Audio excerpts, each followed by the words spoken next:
Graça e paz, meus queridos irmãos, que estão aí entrando online na fanpage da Cairós, da Igreja Evangélica Missão Cairós.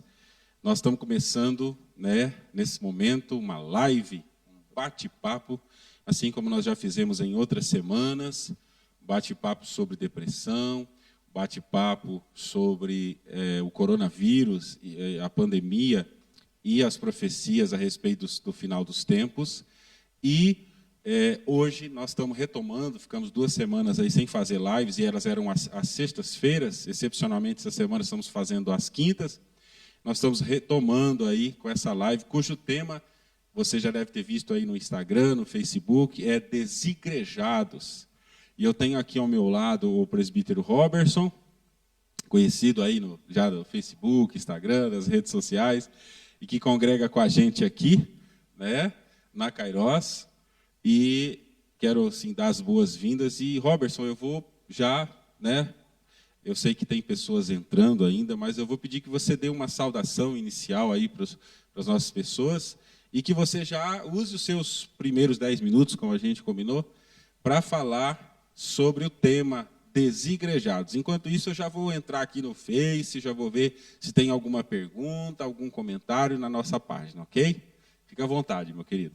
Seja bem-vindo. Maravilha. Obrigado, pastor Anderson, pelo convite. A todos vocês que estão aí nos assistindo, ao vivo ou que vai assistir depois. Que Deus abençoe a sua vida, a sua casa, sua família, em nome de Jesus. Esse é um tema, é um assunto muito importante. Muito interessante nós estarmos debatendo sobre isso. E como o pastor Anderson já pediu para que eu fizesse essa introdução e usasse esses 10 minutos, eu gostaria de chamar a atenção para esse tema, da necessidade que nós temos de falar sobre ele, porque, de certa forma, é um movimento que tem surgido nesses últimos dias, e, segundo pesquisas, no nosso país já alcançam mais de 4 mil pessoas, ou melhor, 4 milhões de pessoas, não 4 mil. 4 milhões de pessoas, é muita gente, se denominando desigrejado. Lógico que nós temos que fazer aí uma separação entre pessoas que saíram da igreja e estão afastadas, não é essas pessoas que nós chamamos desigrejados. A esses nós dizemos que estão afastados e que devem estar retornando para a casa de Deus, Ou os famosos desviados, como se dizia mais antigamente. Hoje a gente usa outros termos, Está afastado, está tirando umas férias. A gente usa outros termos aí. A gente até evita esse termo desviado, Robertson? Era muito comum falar desviado, mas a gente fala afastado hoje, Sim, afastado. A pessoa está afastada e tal.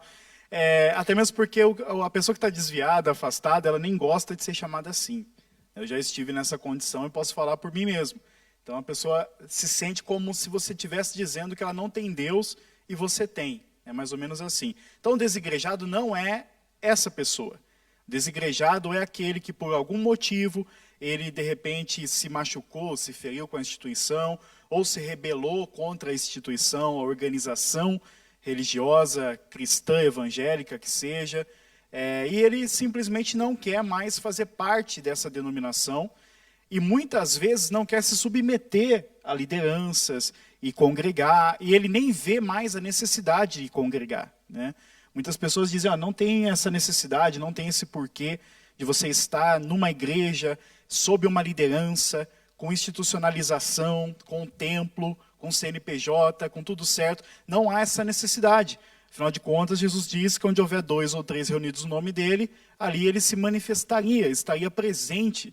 Então, as pessoas desigrejadas são aquelas que, de repente, têm uma certa repulsa ao sistema, revolta ao sistema, ela não quer fazer parte, não quer estar submissa a uma autoridade e a uma liderança. Então, às vezes, dentro dos desigrejados também tem 2 segmentos, pastor Anderson. Eu vejo que há aqueles que não querem congregar de jeito nenhum e há aqueles que simplesmente querem se afastar da denominação. E, às vezes, congregam de uma outra forma. Mas eu vejo isso uma questão prejudicial e, em determinados momentos, você acaba observando que não é saudável. Por quê? A gente observa, os movimentos por aí, uma certa rispidez, uma certa repulsa aos outros irmãos que congregam numa denominação, por exemplo, que é a maioria. No nosso país, nós somos aproximadamente 40 milhões de evangélicos e 4 milhões aproximadamente desigrejados, então é 10%. Né? Então você observa o quê? Que a maioria pertence a uma denominação, a maioria congrega, mas nós temos 10% que se chama desigrejado. Desses 10% de desigrejados, a maioria deles não quer igreja nenhuma. E até dizem que é possível você ser igreja sozinho. Né? E a gente vai discorrer um pouco mais sobre isso. E a outra parte deles não quer uma denominação, não quer pertencer a uma denominação, mas quer fazer os cultos nas casas e tudo. Nós não vemos problemas em fazer culto nas casas. Mas você observa, eu tenho até um amigo, e amigo pastor, que fez parte de um desses movimentos, há um tempo atrás. Ele estava confidenciando para mim, conversando, que acaba sendo uma igreja como qualquer outra, no final das contas. E que a maioria das pessoas que estão lá, elas se rebelam contra qualquer tipo de liderança que se levante. Então, assim, não tem liderança, quem lidera? Então, como que se faz numa questão dessa? Né? Ninguém é líder. Todo mundo tem uma voz ali para ensinar. E cada um ensina o que pensa. Não tem uma diretriz, não se tem uma doutrina a se seguir muitas vezes. Então, assim, carrega o nome de evangelho, carrega o nome de algo puro, muitas vezes, sem CNPJ, sem denominação, sem instituição, mas é algo muito sério, porque não tem liderança nenhuma. Depois nós vamos ver, através da palavra de Deus, que isso é completamente errado. Nós temos que, sim, estar debaixo de uma liderança, porque é o próprio Senhor Jesus que levantou as lideranças. Então é isso. Acho que de início nós precisamos falar da questão subjetiva. Né? Nem todo mundo que se chama desigrejado, ele foi ferido na igreja denominacional, institucionalizada. Muitos deles estão por opção mesmo, lá fora e tudo. E seduzindo a cabeça de muitas pessoas, é um movimento que tem crescido. Você ouvia pouco se falar de desigrejados. Não é um termo assim, também não é um termo institucionalizado. Nós que chamamos, né, desigrejados, porque eles são os chamados evangélicos não praticantes. A gente fala do católico não praticante. Até no meio católico, essa nomenclatura também não é bem vista por aqueles que frequentam a igreja católica. Então, no nosso meio evangélico também, surgiu os desigrejados, que é uma espécie de cristão evangélico não praticante. Então, ele não quer congregar, ele não quer estar submisso a autoridade nenhuma, absolutamente ele não tem nenhuma pretensão de fazer parte de uma igreja institucionalizada. É isso, de início, assim. Muito bem, até bate com o material, né, que eu também trouxe e nessa introdução, né, talvez a gente vai repetir alguns conceitos, mas eu quero aproveitar aí na interação, né, da live. Eu quero agradecer aí pela Stephanie, pela irmã Eliana, né, a mãe presbítero Robertson. Vocês estão me ouvindo bem? Alguém coloca no comentário aí se o áudio está bom. Tá bom? A Mirella, Thaís, o nosso irmão Altair Lima, a Ângela, Morgana, que está aí dando a paz do Senhor, a irmã Bernadette Rocha, né, que Deus abençoe os irmãos aí pela interação. Então, como o presbítero Robertson já falou, eu vou só frisar aqui, esse termo desigrejados é até novo, né? Nós estamos falando sobre isso. Então, nós temos que dividir, recapitulando, né? Para você que está chegando agora, estou vendo que está aumentando aí a quantidade de pessoas ao vivo com a gente. O tema é desigrejados e a gente, então, tem que dividir em duas categorias, ou uma categoria só, mais dois tipos de pessoas. Tá bom? O afastado, né? Como o presbítero Robertson já falou, são 4 milhões de brasileiros que se dizem evangélicos, mas que não têm vínculo nenhum com nenhuma igreja local ou com nenhuma denominação. E há ainda outros dados que vão dizer que existem quase 10 milhões de desviados, de afastados.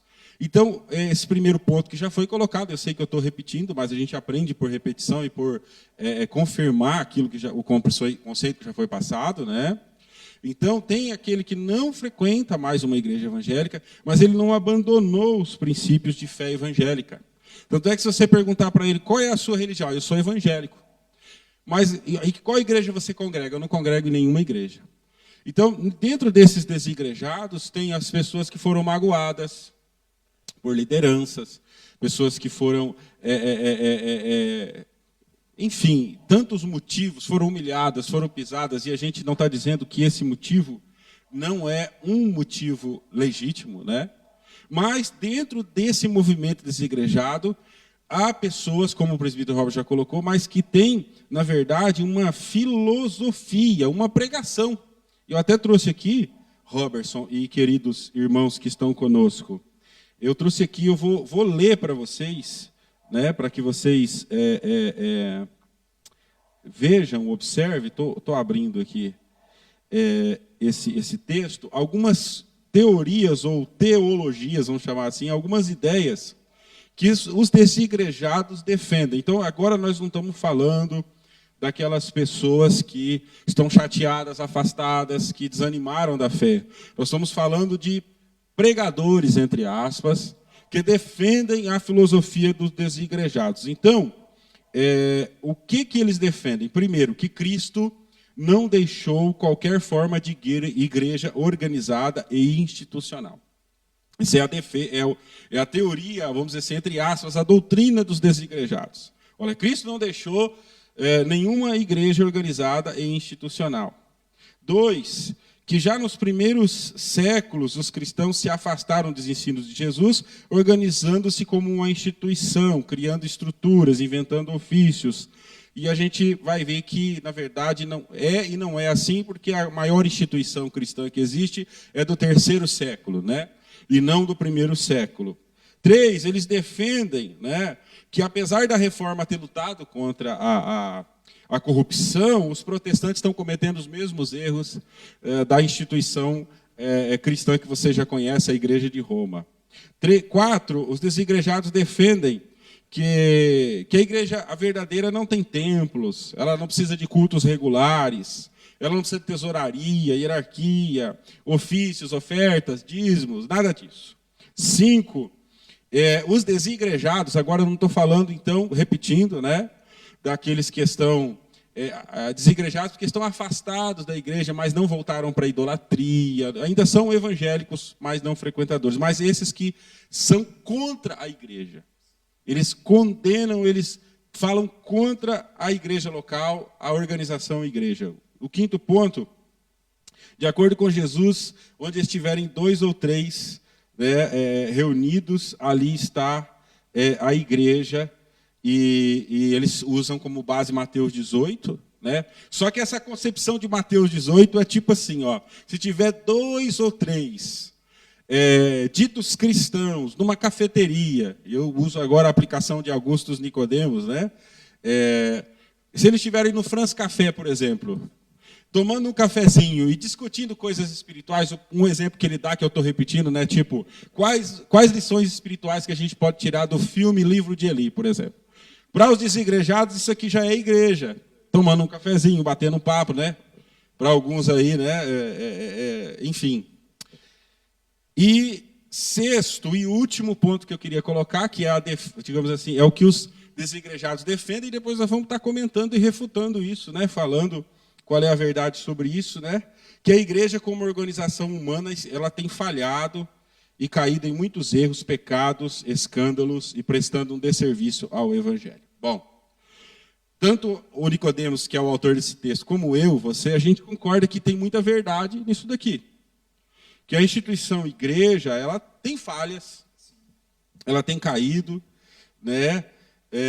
Que Jesus não criou uma instituição, mas aí nós vamos ver mais à frente que Jesus, ele organizou sim a igreja, ele não criou uma instituição, mas ele organizou sim, ele deu organização, Mateus 18, e tantos outros textos organizam a igreja. Então a gente há de concordar que os argumentos, sabe por quê? Porque até como disse o pastor Lobo, numa outra citação que eu vi hoje, e eu já estou voltando para você, Robertson, essas pessoas são inteligentes, e elas têm argumentos verdadeiros, e é bom dizer que, na verdade, toda heresia, todo movimento pseudo-cristão carrega verdades contidas dentro dele. Porque ninguém vai chegar descaradamente, defender uma ideia e vai assumir que essa ideia é errada. Ninguém vai fazer isso. Então todo mundo vai defender a ideia e vai trazer essa ideia como uma ideia verdadeira. E aí nós vamos ver, na verdade, o que Jesus ensina. Então, gente, eu concluo dizendo, então, os desigrejados são a grande maioria de pessoas, segundo o IBGE, 4 milhões. Aqueles que estão afastados da igreja, mas que ainda se dizem evangélicos. E dentro disso tem crescido esse movimento, que eu já disse aqui, desses 6 pontos que nós defendemos, que é completamente contra a igreja. E aí eu passo para o presbítero Robertson, para ele. E aí, Robertson, como é que a gente responde a isso, né? O argumento deles é que, até mesmo com a reforma protestante, não foi modificado o que era para ser modificado. Então, eles argumentam que entrou a filosofia depois na questão hermenêutica e também em toda a forma de lidar, a sistemática de pensamento da igreja, e com a filosofia houve muita mistura, depois a institucionalização por Constantino, né? Então, eles afirmam que tudo ocorreu dessa forma. A igreja era livre na cabeça deles, e depois ela se tornou presa, de certa forma. Começou a habitar em templos. Porém, pastor Anderson, vocês que estão nos ouvindo, a igreja se reunia na casa dos irmãos, né? A igreja se reunia até mesmo com dificuldade em lugares sombrios para a sociedade, como cemitérios também, catacumbas, e enfim, é o local que a igreja tinha para se reunir. Perseguida pelo Estado, perseguida por Roma, né? Então, assim, questionável a conversão de Constantino, imperador da época, pode ser, mas a partir de então, é o que os desigrejados afirmam, a igreja começou a habitar em templos, vamos dizer assim, se reunir, congregar nos templos.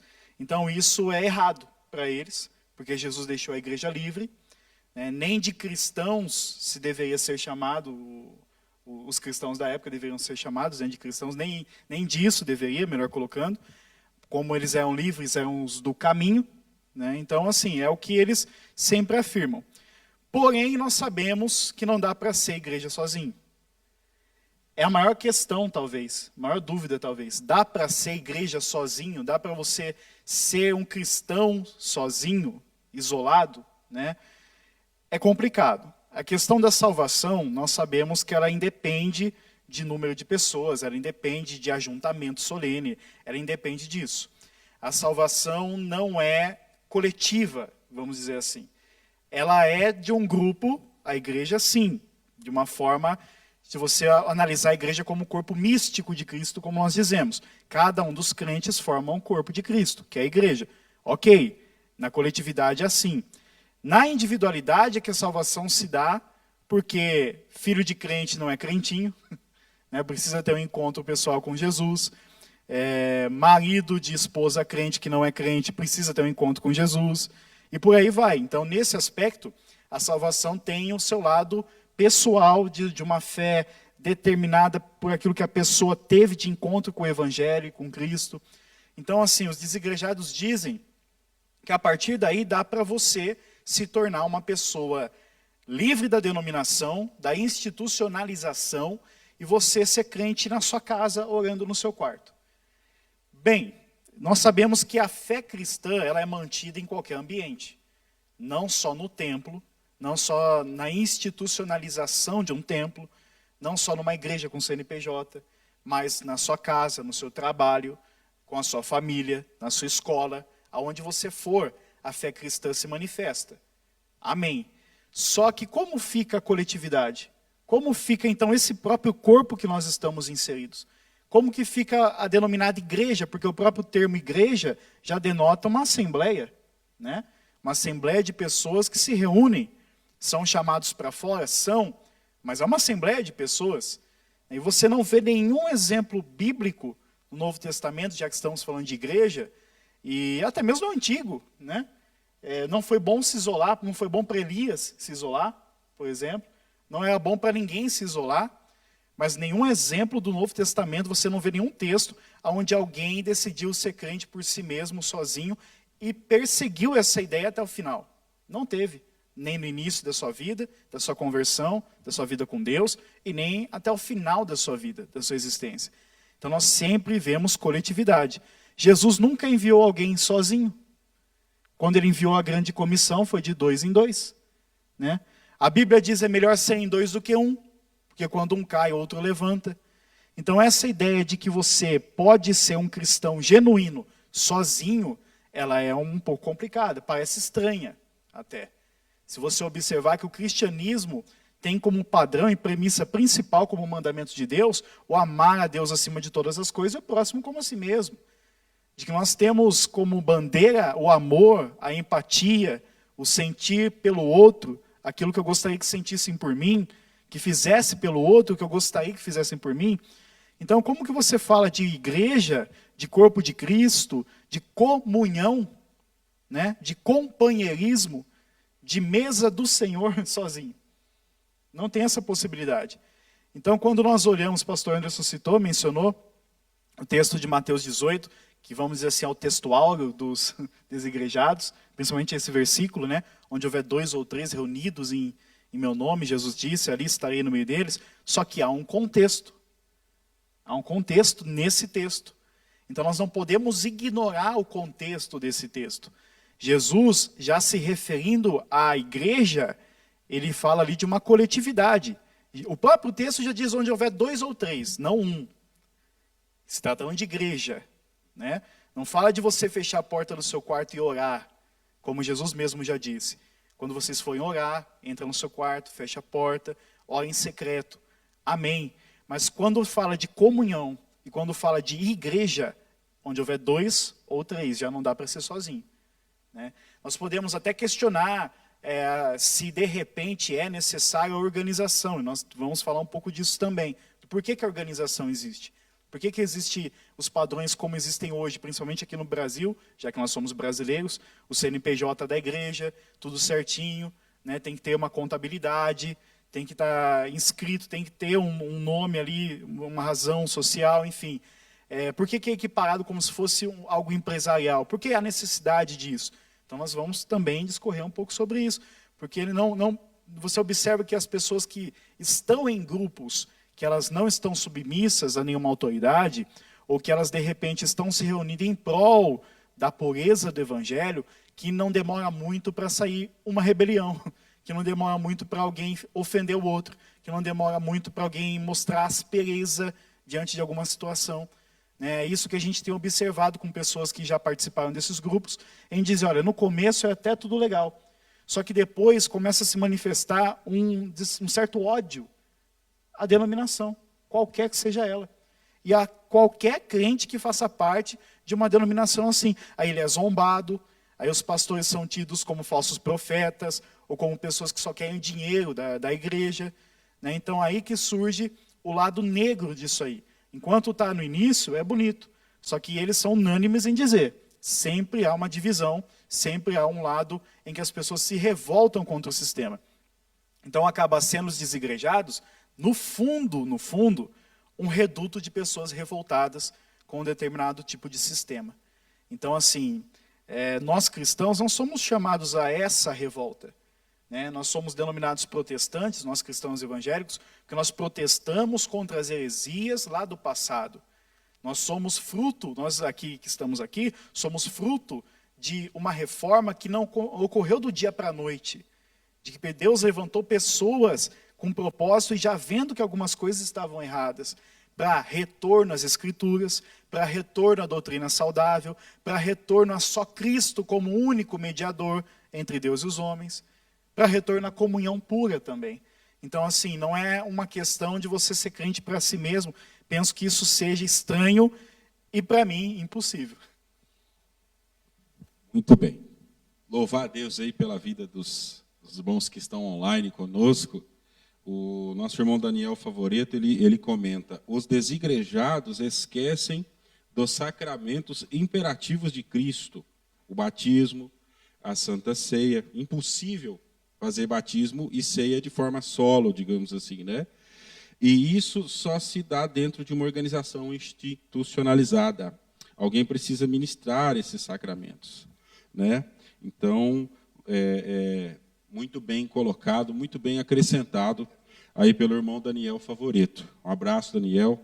Mandar a paz também para a irmã Joyce, Rodrigo Morito, Fernando Conegunes. Que prazer, Conegundes, recebê-lo aqui na nossa live, meu amigo. A irmã Zelita, Renata Fontanin, José Rocha, Ricardo Echeto e tantas outras pessoas, mais 10 pessoas aí que estão...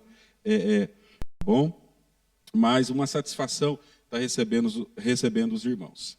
Então, assim, na minha colocação, a questão é esses que defendem essa doutrina contrária à igreja, mas aos que se afastaram, os que foram feridos, os que caíram, espera, o Senhor te recebe, assim como o Senhor foi em busca de Pedro, lá no lago, e disse: Pedro, apacenta minhas ovelhas, o Senhor nos chama. Agora, em relação aos desigrejados, que são, como você já falou, esse extremo, são anti-igreja, são avessos à igreja, o que eu quero colocar aqui é que isso é antibíblico. Ir contra a igreja local, eu já quero falar aqui de dois extremos, mas ir contra a igreja local, ir contra a igreja como a reunião dos irmãos, é ir contra o Novo Testamento, é ir contra Jesus Cristo. Porque uma leitura básica do Novo Testamento, eu não consigo entender, eu não consigo conceber que uma pessoa que leu o Novo Testamento inteiro seja capaz de ir contra a igreja como a reunião dos irmãos. Então, antes de comentar isso, eu quero falar dos dois extremos. Um extremo é o extremo desigrejado, que é contra qualquer organização, que é contra qualquer liderança. E está óbvio que nosso Senhor Jesus, sim, não abriu nenhuma instituição, mas ele organizou a igreja. Não só nosso Senhor Jesus, mas os apóstolos que receberam de Jesus essa missão, através da união do dia de Pentecostes. O que dizer? A igreja foi fundada numa reunião de pessoas. A igreja, o Espírito Santo desceu numa reunião de pessoas. E os apóstolos que receberam de Jesus essa missão, essa unção, essa graça, essa revelação. E eles continuando, ampliando, não no sentido de ter mais sabedoria que o mestre, mas de ampliando a revelação dada pelo próprio mestre. Paulo, ele diz: olha o que eu recebi do Senhor, eu também vos entreguei. Então você vê, claro como água, a igreja. Então esse extremo não é bíblico. Agora, há um outro extremo que eu gostaria, eu quero pontuar, que é um extremo também muito perigoso, porque para alguns cristãos é mais importante ser membro de uma determinada instituição do que ser salvo. Eu quero pegar esse gancho, não quero me aprofundar muito nele, mas eu preciso dizer isso nessa noite. Para alguns cristãos, assim como para alguns da velha aliança, alguns dos judeus, eles enfermaram a lei, focando apenas nos rituais, como os fariseus, por exemplo, e não na misericórdia, na justiça da lei. Assim, tem pessoas que até atropelam doutrinas, atropelam princípios bíblicos para defender a instituição. Isso é um extremo. Eu vivi isso na pele. Eu vou só pontuar, mas eu vivi com as pessoas próximas a mim, minha família, meu sangue, que ficaram tão pasmas quando eu saí da minha denominação de origem, e a impressão que eu tive é que eu era a pior pessoa do mundo. Porque não basta servir a Deus, às vezes, para alguns. É preciso, se você não for de uma determinada instituição, e não tem isso só em uma denominação, tem isso em várias denominações, infelizmente, é um engano, isso é algo que não procede do Novo Testamento, essa religiosidade ou essa sensação que só há salvação dentro de uma instituição. E não tem isso só no catolicismo, existe isso também em igrejas evangélicas, e isso é um extremo perigoso, e isso não é bíblico. Então, isso é um extremo perigoso. Agora, o outro extremo, eu já falei, estou voltando ao tema, é esse extremo de que é um anarquismo. Não deve haver organização.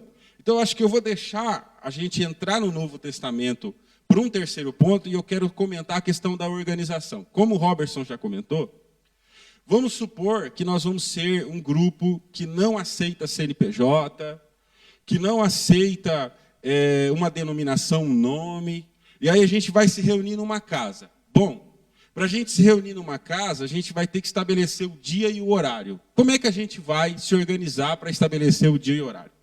Então, ou você vai usar um sistema de governo congregacional, vamos voltar lá aí, todo mundo vai votar, ou você vai usar um sistema de governo presbiterial e eleger uma comissão para escolher isso, ou você vai ter que nomear um líder para ver qual é o melhor dia e qual é o melhor horário para vocês se reunirem. Quer dizer, você vai cair na organização. Que horário nós vamos reunir? Aonde nós vamos reunir? Que local nós vamos usar?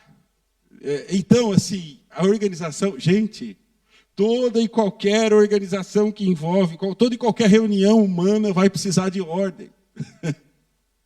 Então, não tem como fugir da organização. É claro, a doutrina bíblica ensina o que é a igreja.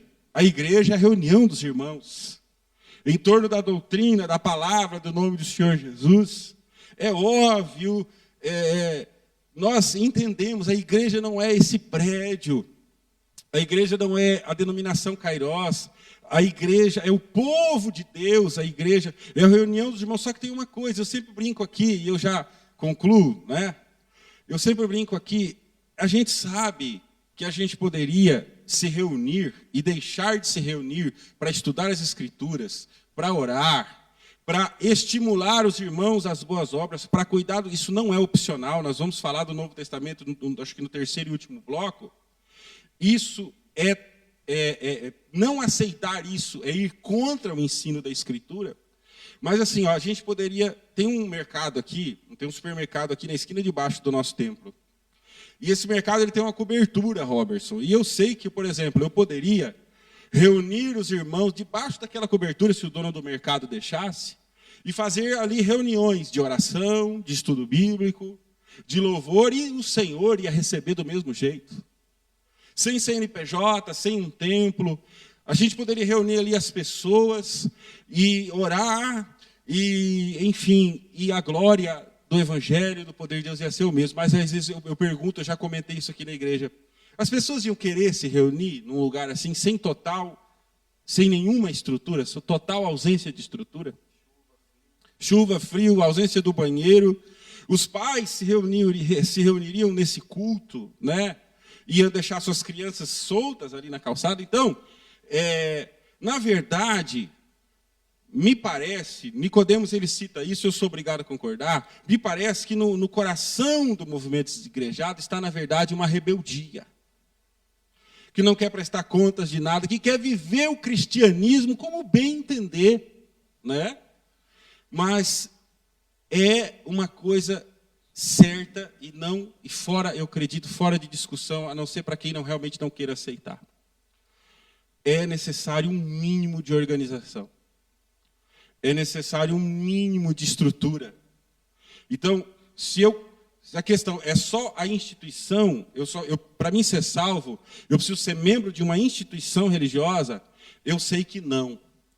Mas para você ser salvo, você precisa se congregar com um número mínimo de irmãos. E é exatamente o texto que eles usam como base para defender ser desigrejado, é o texto que condena o desigrejado. Porque você tem que se reunir de forma regular, no mínimo 2 ou 3 pessoas, no máximo infinito, em torno do nome do Senhor, para orar, para estudar a Escritura, para manter a comunhão, para celebrar a ceia. E agora, as instituições, é claro, a instituição não pode ter um fim em si mesmo. As instituições erram, elas falham, onde tiver gente, olha, se você achar uma igreja que não tem falha, não vai para lá. Porque você vai pôr tudo a perder lá. Tá bom? Ela tem falhas, tem, mas quanto mais sólida, mais séria a instituição, quanto mais abalizada, experiente a instituição, mais segurança, e nós vamos aí, eu já retorno para você, nós vamos ver ao longo da história da igreja, vai estudar a história da igreja, os credos são necessários. Se fazer triagem em relação aos obreiros é algo que o Novo Testamento manda, vai ler 1 Timóteo capítulo 3.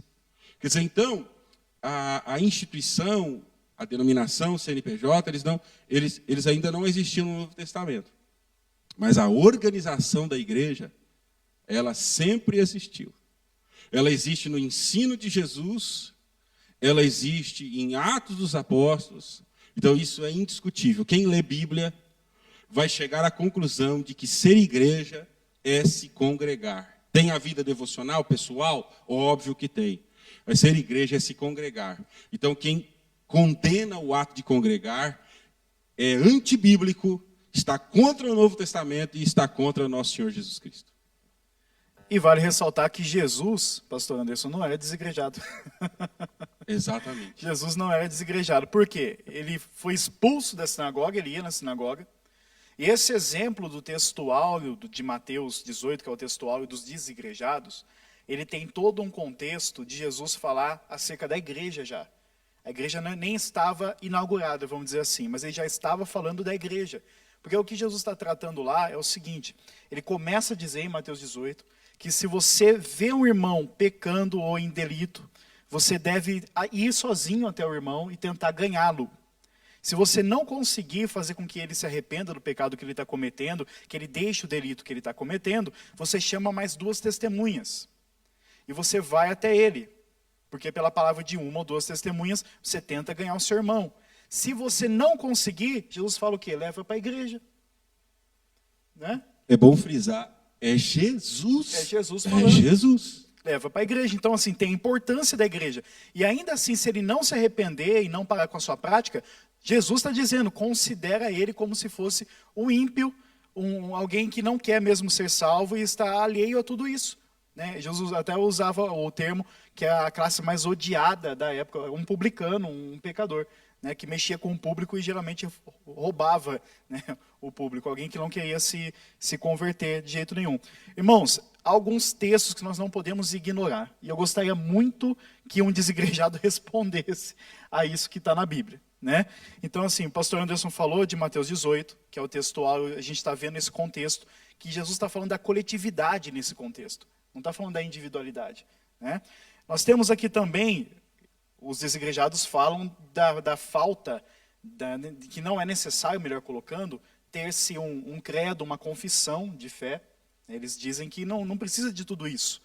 Né? Basta reuniões singelas nas casas, por exemplo, debaixo de uma árvore, em qualquer lugar. Não precisa ser institucionalizada, com CNPJ, organizacional, com liderança, e nem ter um credo, nem ter vamos dizer assim, um credo escrito, né? Uma confissão de fé. Bem, João, na segunda carta de João, capítulo 1, versículos 7 ao 10, ele orienta a igreja acerca da doutrina, de perseverar na doutrina que eles têm aprendido e rejeitar falsos ensinos. Ou seja, como que eles iam rejeitar falsos ensinos se eles não sabiam o correto?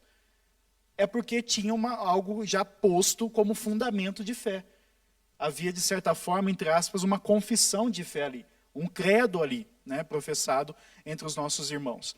Bem, gostaria que um desigrejado me respondesse, por exemplo, qual a necessidade dos ministérios? Se não tem necessidade de se congregar, se não tem necessidade de você ter uma liderança.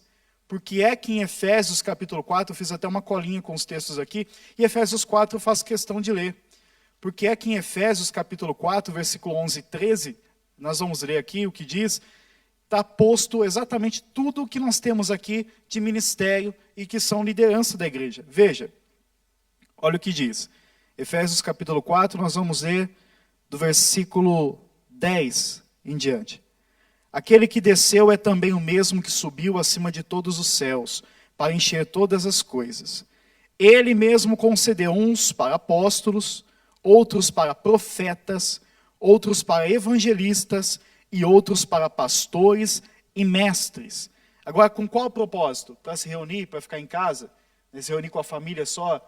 Individualmente. Ter uma vida cristã solo. Com vistas ao aperfeiçoamento dos santos. Plural. Aperfeiçoamento dos santos. Não é aperfeiçoamento dos ímpios que ainda não são salvos.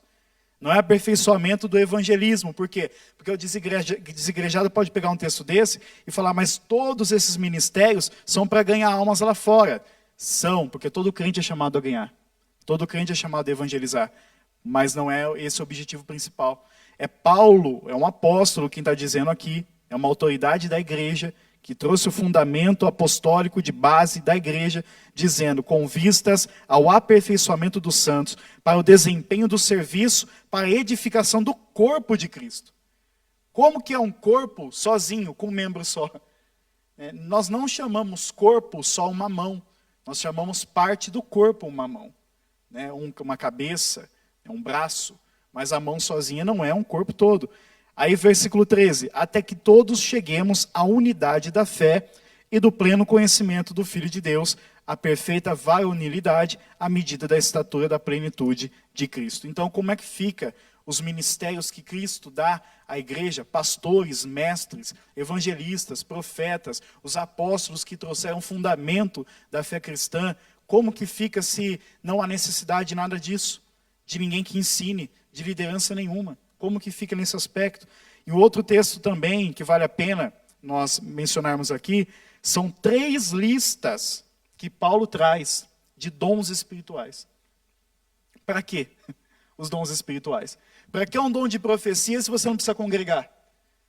Para que um dom de variedade de línguas se você não congrega? Para que os dons espirituais se você é solo, sozinho, se não tem uma coletividade? Para que você está citando 1 Coríntios 12? Para que 1 Coríntios 14 está falando de ordem no culto? Sim. Quando vos reunis, um tem salmo, o outro... Exatamente. Para que ordem numa reunião solo, queridão?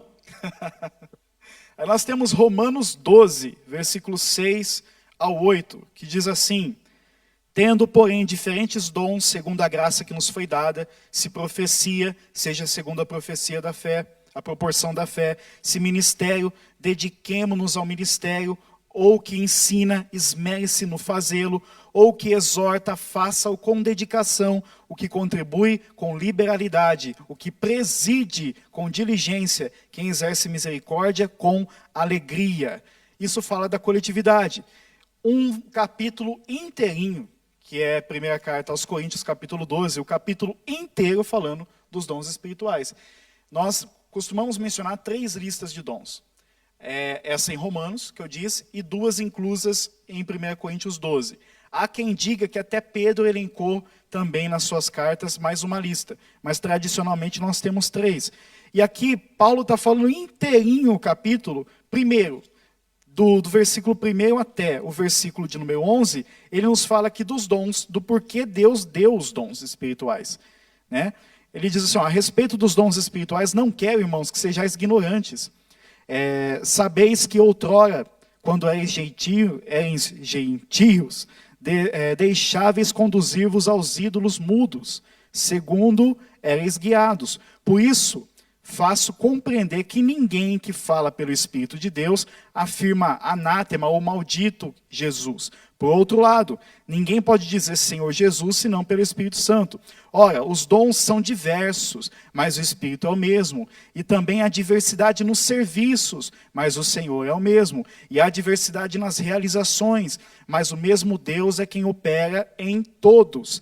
A manifestação do Espírito é concedida a cada um, visando a um fim proveitoso, porque a um é dada mediante o Espírito a palavra da sabedoria, a outro segundo o mesmo Espírito a palavra do conhecimento, e aqui ele vai elencar os dons. A partir do versículo 12, ele fala da unidade orgânica da igreja. Então ele fala dos dons da unidade orgânica da igreja. Como que há ministérios e dons espirituais para a individualidade só, não a coletividade? Se ele fala aqui da unidade orgânica da igreja. Porque assim como o corpo é um e tem membros, muitos membros, e todos os membros, sendo muitos, constituem um só corpo, assim também com respeito a Cristo. Pois em um só Espírito todos nós fomos batizados em um corpo, quer judeus, quer gregos, quer escravos, quer livres, e a todos nós foi dado a beber de um só Espírito, porque também o corpo não é um só membro, mas muitos. Se disser o pé, porque não sou mão, não sou do corpo, nem por isso deixa de ser do corpo. Enfim, ele está dizendo aqui aquilo que eu disse. Não basta você dizer, olha, eu posso ser parte do corpo de Cristo, mas sem estar no corpo. Sem congregar, sem ter um contato com os irmãos, sem estar ali exercendo os dons que Deus deu, porque segundo a nossa interpretação da parábola dos talentos, por exemplo, cada cristão tem pelo menos um talento. E como é que você desenvolve isso isolado, né, numa ilha deserta? Isolado de tudo e de todos para você. Então não tem condição nenhuma. Muito bom. E a gente já está chegando nos 50 minutos de live, então nós já estamos finalizando, tá bom, meus irmãos?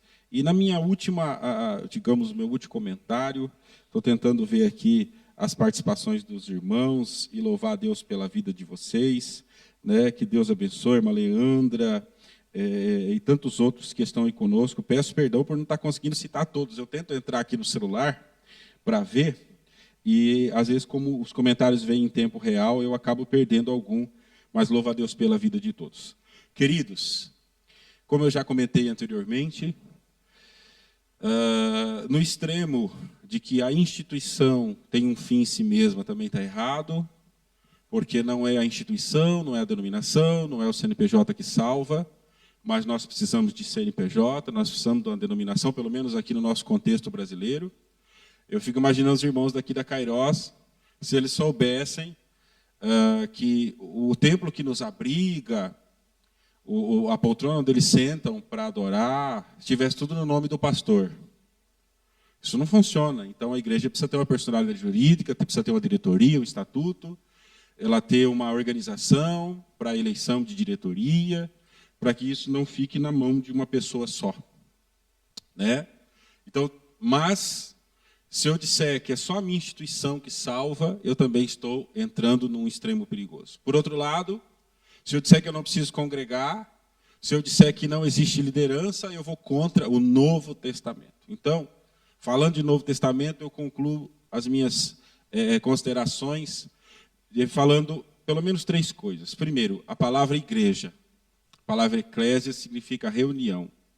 Leia o Novo Testamento, estude o Novo Testamento e você vai descobrir que em apenas uma vez em que o Novo Testamento cita a palavra igreja, ele está citando o lugar. É quando o apóstolo Tiago, na sua epístola, ele recomenda que não houvesse acepção de pessoas, mas que os mais carentes fossem tratados igualmente.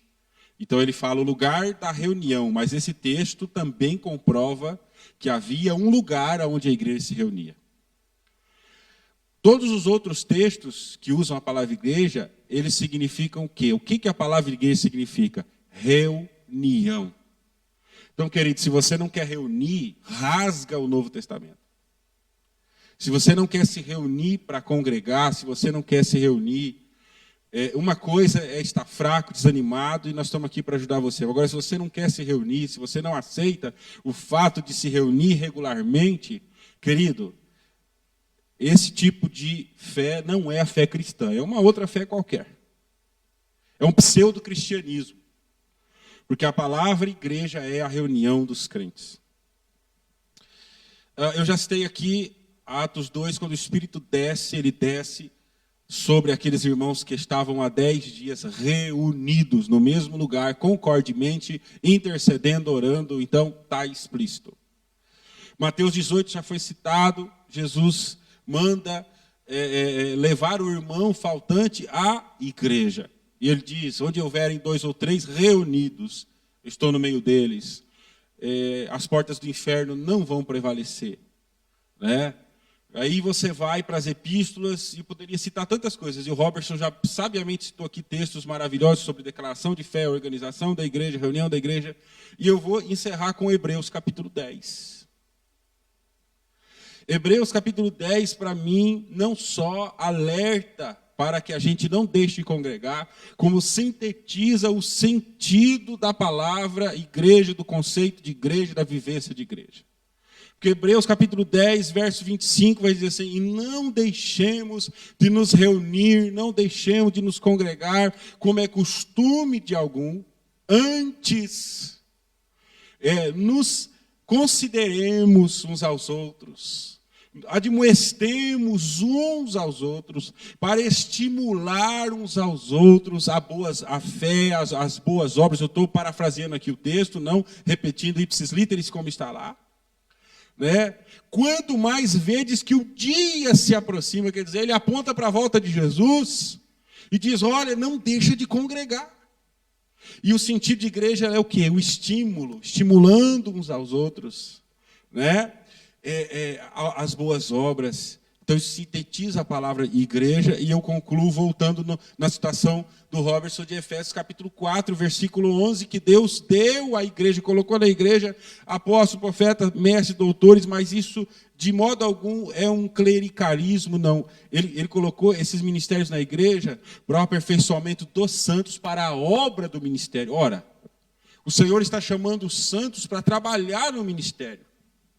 Trabalhar como? Como pastores, como profetas, como evangelistas, como mestres, como os doutores. Ora, eu vou trabalhar na vida de quem, se eu não tiver congregação? Eu vou ajudar quem, se eu não tiver congregação? Quem são esses santos? E, queridos, e os obreiros de 1 Timóteo 3?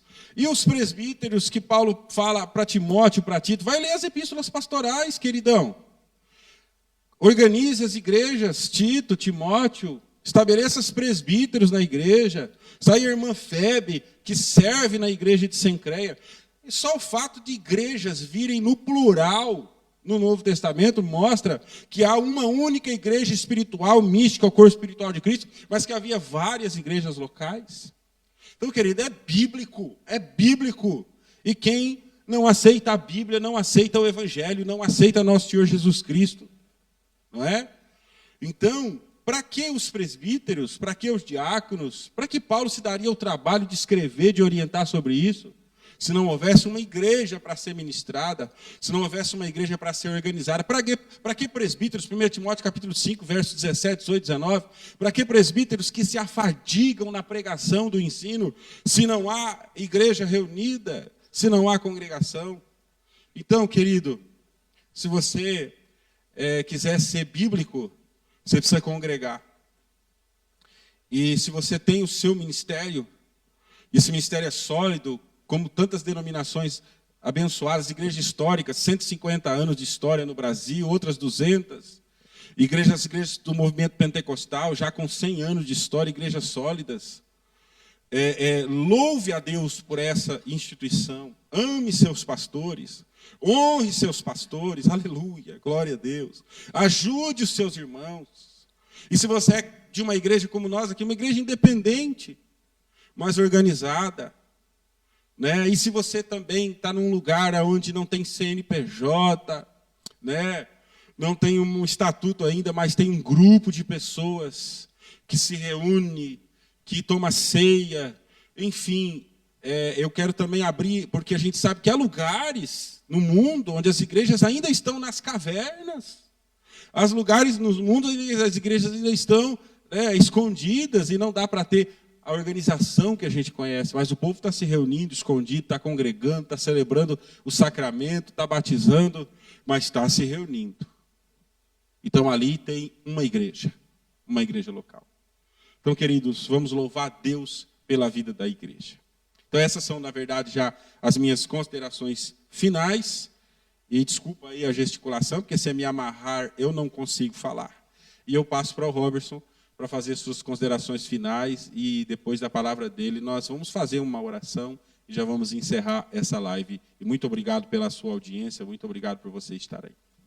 Meu querido, a gente nota muitas palavras que foram, às vezes, descabidas, fora de hora, que machucaram algumas pessoas, como o pastor Anderson disse. Tem pessoas que estão desigrejadas porque foram feridas. Tem pessoas que estão desigrejadas porque ficaram revoltadas com alguma coisa que viram em uma das igrejas. Enfim, levantaram a bandeira da anti-igreja, anti-instituição. Então, eles se revoltam contra tudo o que se chama uma igreja institucionalizada, com denominação e tudo. Eu quero deixar uma palavra para você também. Seja porque te feriram, te machucaram de alguma forma, seja porque você, de repente, olhou muitos erros e viu que, de acordo com as Escrituras, não deveria estar acontecendo tudo aquilo. Eu quero dizer para você, pensa um pouco. será que de repente, no fundo, não seria muita prepotência nossa, ou arrogância nossa, dizer que tudo está errado e todas as pessoas estão erradas, e conforme a gente está se afastando disso, automaticamente a gente está dizendo que nós somos melhores que as pessoas. Porque assim, é como se nós disséssemos, eles não são dignos de eu estar lá. Mas será que a gente não tem erros também? Falhas também? Eu quero dizer para você o seguinte, se você ler Apocalipse capítulo 2 e capítulo 3, existem ali cartas às 7 igrejas da Ásia. Ali tem elogios, louvores, mas tem repreensões severas também. Jesus falando seriamente sobre pecados, mazelas, nada está oculto ali. Você pode ver que tem coisas terríveis que Jesus está tratando, mas ele não deixa de chamar de igreja. Ele não deixa de chamar de igreja.